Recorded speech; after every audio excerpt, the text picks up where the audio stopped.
Well, hello, space muffins and space cadets. I'm back. I had a camera cut out on me early, and we started with Al Gore. I'm going to continue from here and also catch up from where we left off. I have so many exciting charts to bring you, and I'm focusing on Leos because they can bring a change in our world. And here is Al Gore, who was here. His son. He is a Aries. Aries are very fiery fellows, and it's in a firehouse. One thing you'll notice if you're a student of astrology, that if you have a fire planet in a fire house, it's extremely positive, as opposed to, say, being down here in a air house. So here we have extra power, extra punch, extra positive.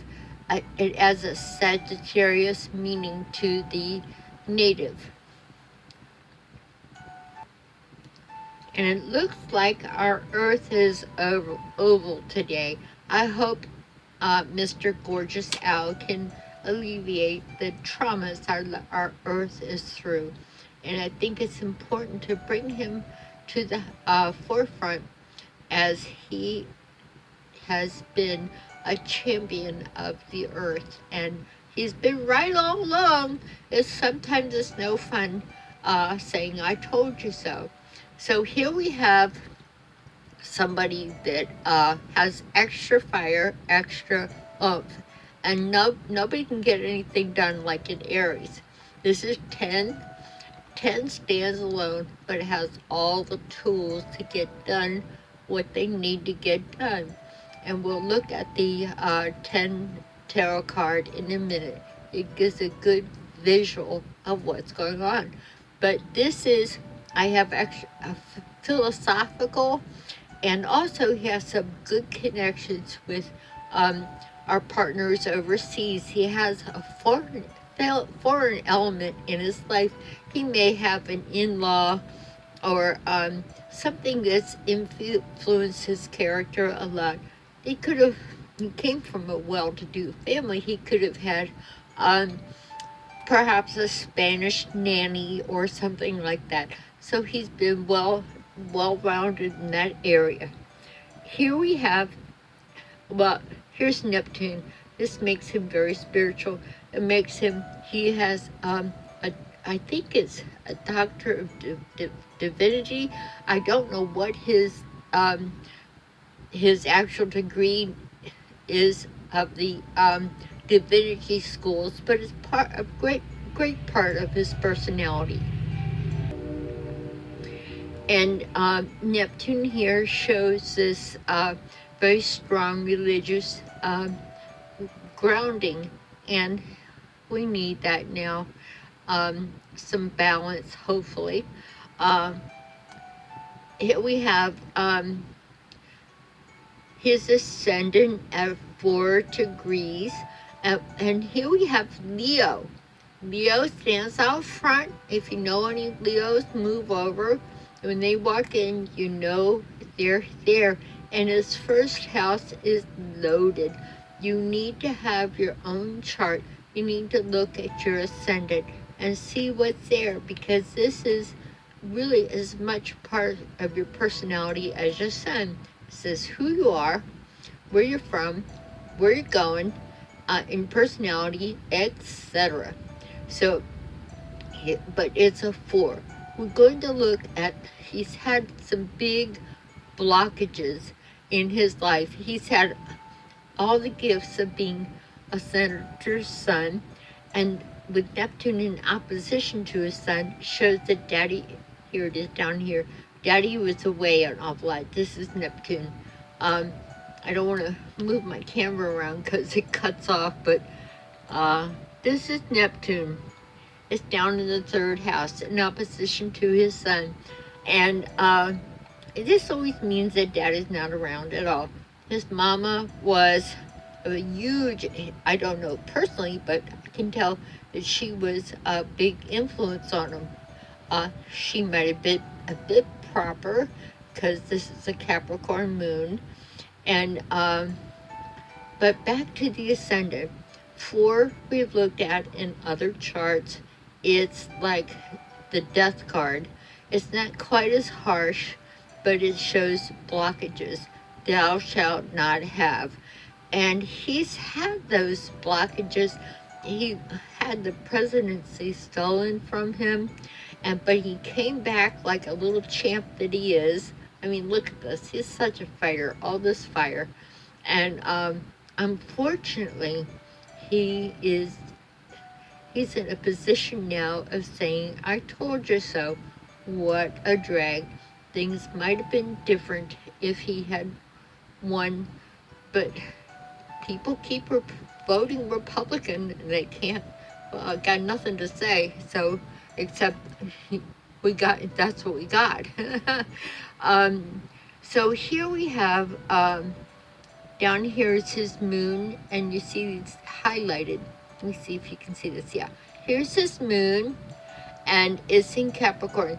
When it's in Capricorn, you're quite proper.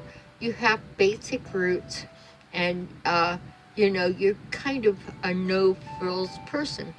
Now, the one thing that might be true of his background that would, you see, the ascendant is your early environment, and did I mention the Earth is now egg-shaped because of what we're doing to the environment is getting smushed.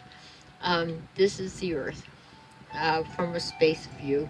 Here is, this is your early environment. This is 4. This is kind of heavy karma from the past or early childhood. He was a farmer. His parents and his daddy were farmers from Tennessee, and in his background, they made the money off of tobacco. So what you have is like the Kennedys who made their money off of bootlegging in the 20s. So you carry this karma. He had a sister, I believe her name was Betsy. She died very, very young of lung cancer, and it was a terrible tragedy, and this stayed with him.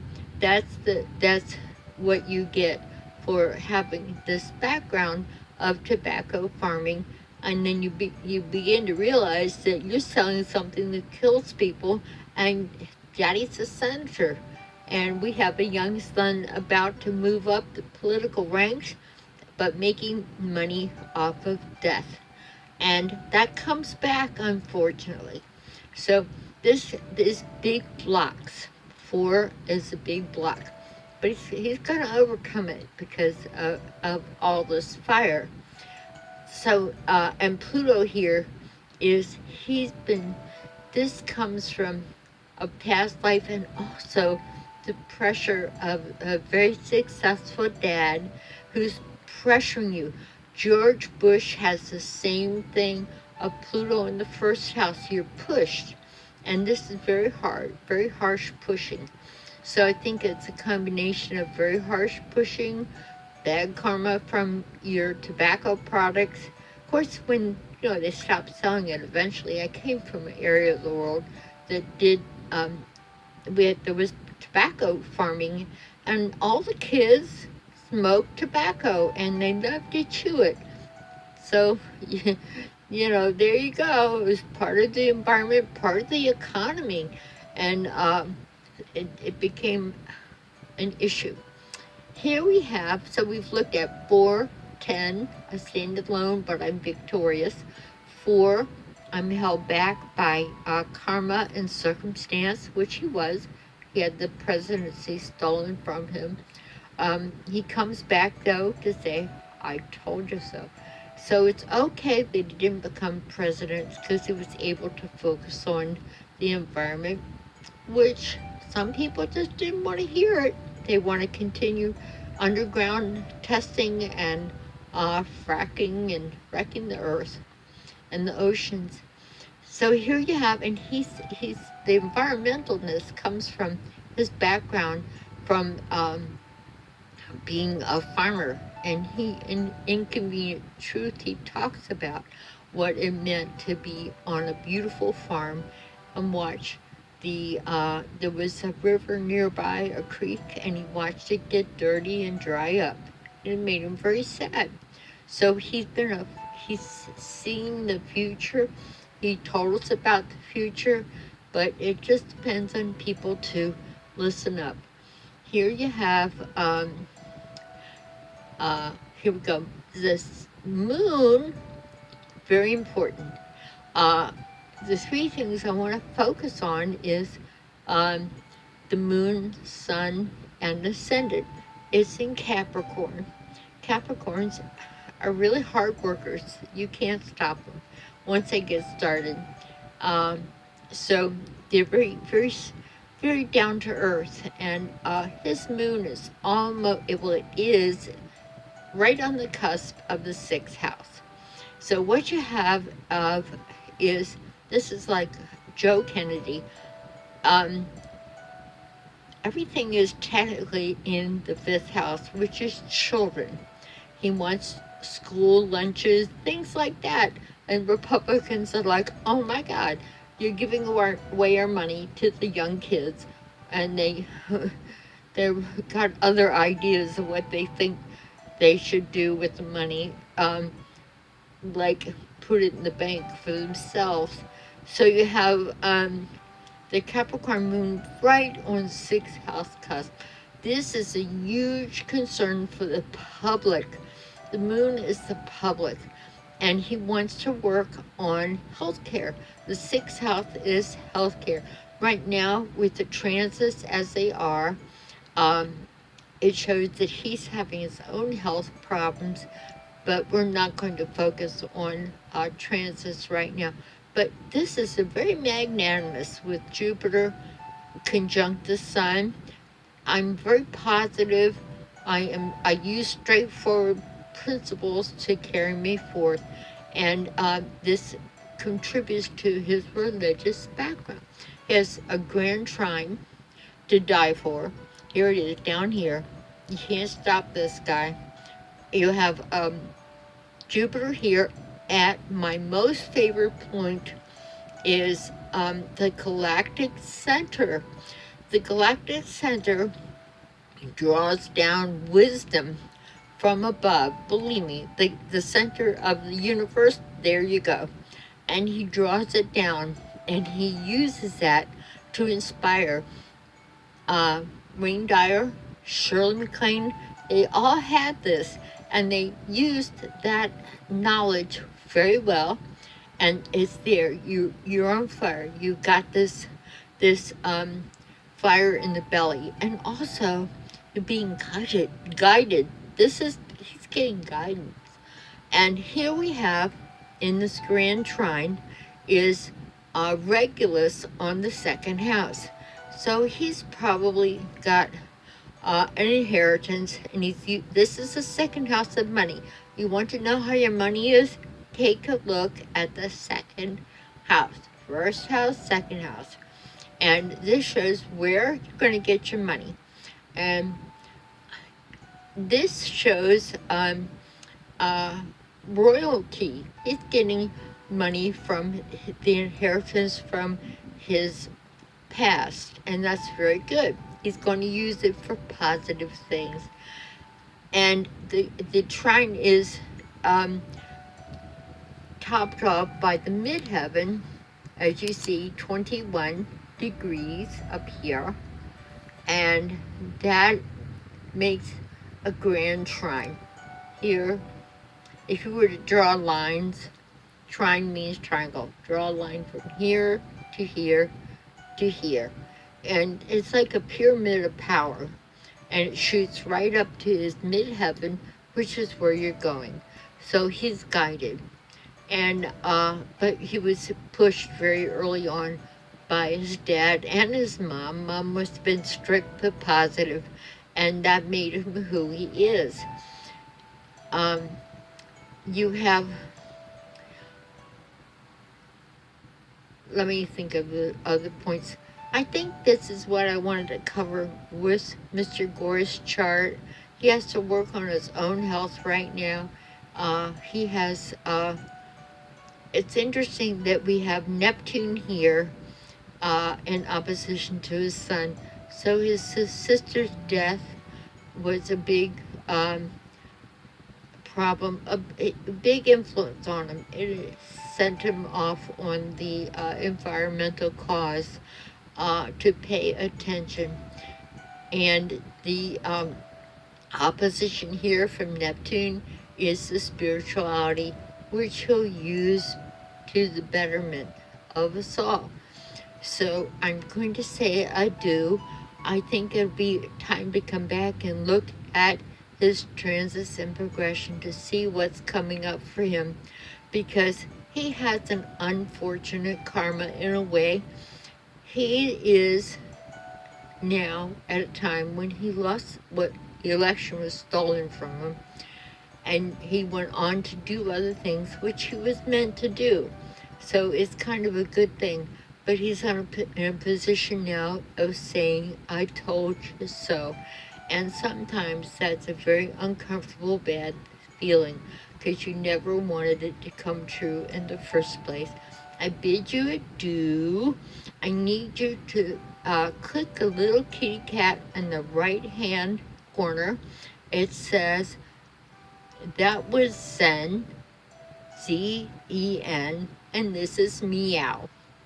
You all know that I named my kitty cat Gandhi, and Gandhi does not understand non-violence. He is like the Tasmanian devil. I named him after my hero, Gandhi of India, and see my past videos.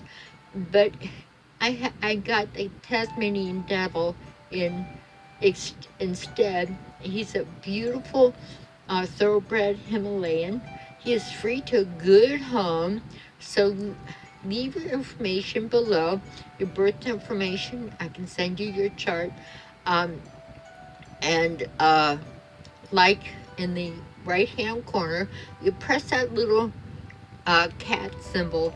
It might even meow for you. And so like and subscribe. I look forward to bringing you some of the exciting charts, including the chart of the United States, which I did, oh gosh, almost 4 years ago. I could see this coming up in the chart of the United States as well as Russia. So astrologers don't always know how it's going to come out in the end, but have faith, and as Gandhi said, be the peace that you wish to see in the world. I love you, and we'll see you again on our next video.